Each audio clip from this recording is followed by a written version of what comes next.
About a week ago, yeah, right at a week, I gave this corn a nice drink of comfrey. And a cob is forming there, got some silk.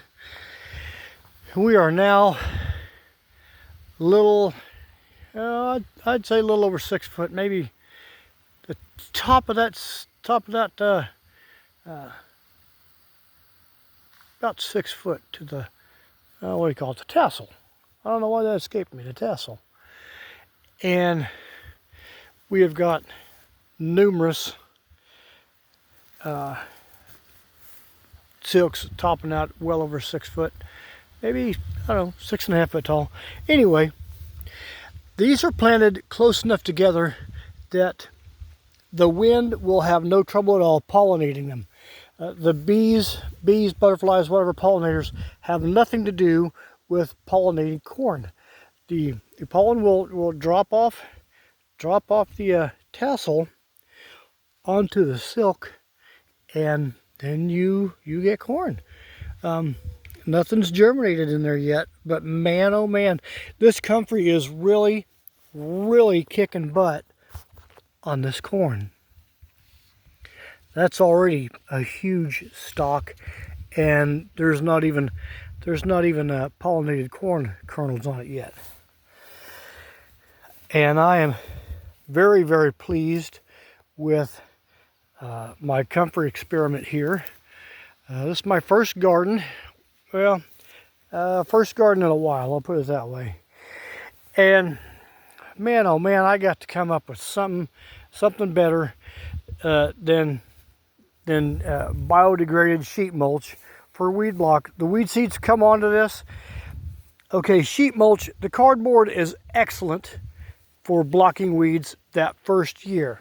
But after that, any weed seed that blows on it and lands on it is just going to take off, because sheet mulch is so, it's like an organic sponge. It will hold any water, any nutrients, anything. A weed will grow in rocks, but if it lands on an organic sponge, boom, there you go. Okay, this is looking really good. Really good. I couldn't be happier with this comfrey. I have fed this corn.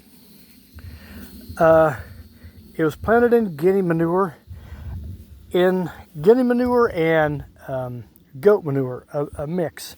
I just put it in rows, dropped my corn in, covered it up with the guinea and goat, and when it was maybe a foot tall, had 3 or 4 leaves on it. I had 4 leaves, a few sets of leaves. I put in some malorganite next to it, and that really kicked it off again. Now that we're into cob formation, it's time to back off the nitrogen. So I'm pouring comfrey fertilizer on it to still feed it. But if I continue the nitrogen, it's just going to grow more and more leaves.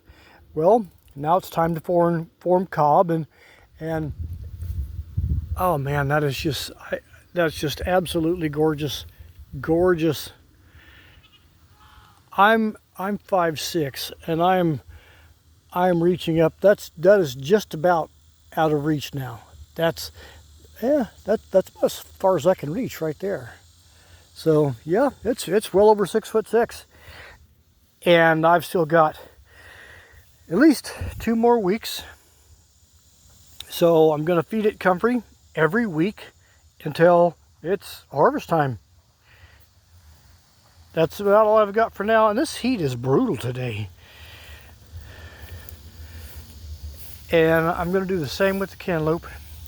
It's going to get a feeding every week.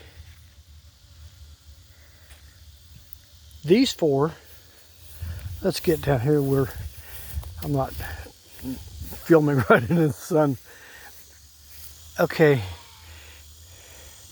here, there, and there. These 4 will get comfrey every week, once a week. I have to wait till sundown, so I'm not going to water them in the direct sunlight. These 4 will get comfrey every week. These 4 will not. And we're going to see a side-by-side comparison. Fruit with comfrey once a week and fruit without.